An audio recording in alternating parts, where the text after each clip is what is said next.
Speak, a young adult novel by Laurie Halse Anderson, published in 1999, traces the emotional journey of Melinda, a teenager grappling with the aftermath of a rape she endured at 13. Anderson, known for her empathetic and honest portrayals of teen struggles in her young adult works, received the Margaret A. Edwards Award for her impactful contributions to the genre.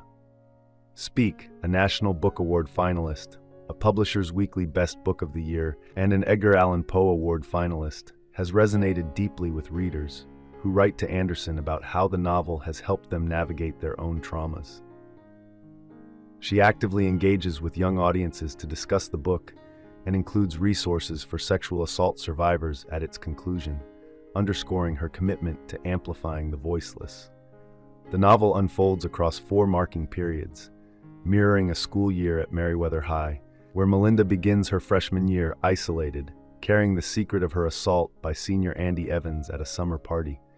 Traumatized, she called the police but fled before their arrival, never sharing her story, which erodes her confidence and joy. Her silence extends to her parents and former friends, deepening her loneliness. At school, Melinda encounters a cast of distinct teachers. Mr. Neck, the perpetually angry and racist social studies teacher. Miss Keene, the engaging biology teacher. Hairwoman, the demanding yet enjoyable English teacher. A Spanish teacher who speaks only Spanish, sparking humor. And Mr. Freeman, the art teacher who profoundly shapes Melinda's journey. His year-long art project assigns Melinda the word tree, which becomes a powerful symbol of her growth beyond trauma. At home, Melinda faces a tense environment with her overworked mother and irritable father, their arguments filling the silence she maintains for months. Verbal abuse at home hinders her schoolwork, prompting her to find solace in an abandoned school closet, which she decorates with a Maya Angelou poster and her artwork. Melinda befriends Heather, a new student obsessed with fitting into cliques. Though Melinda is indifferent to popularity, she clings to Heather for companionship. Heather, however, uses Melinda, abandoning her for the Marthas, a group of perfectionist girls who coordinate outfits and volunteer. When Melinda helps with a Martha fundraiser, her posters are rejected and Heather blames her. Melinda's voice remains stifled, her communication limited to gestures. In the second marking period, a breakthrough occurs in art class when Melinda crafts a sculpture from Thanksgiving turkey bones, a Barbie head, and twigs, symbolizing her fractured self. Mr. Freeman praises her progress. Christmas is lonely, with Melinda decorating the tree alone and yearning to confide in her parents about her assault. In biology, dissecting a frog triggers memories of her violation, leading her to faint. She begins calling Andy IT, avoiding his name until later revealing the assault. As Melinda skips school and contemplates speaking out, Andy's harassment intensifies, rekindling her trauma.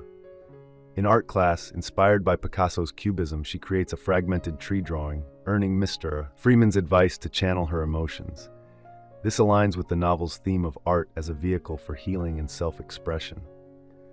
A meeting with her parents, principal, and counselor results in in-school suspension and strict attendance rules. Melinda develops a crush on David Petrakis, a confident classmate undeterred by her outcast status.